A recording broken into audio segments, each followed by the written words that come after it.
এটা গোল্ডেন স্টোনের উপর।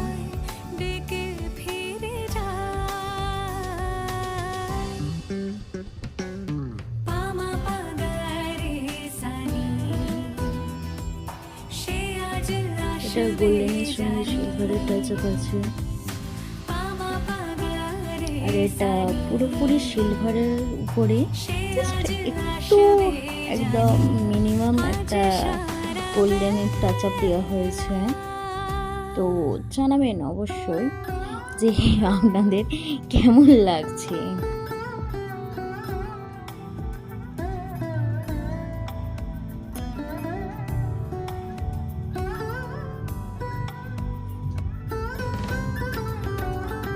জানি না কতটা আপনাদের সঙ্গে শেয়ার করতে পারছি, কতটা আপনারা বুঝতে পারছেন কাজগুলো।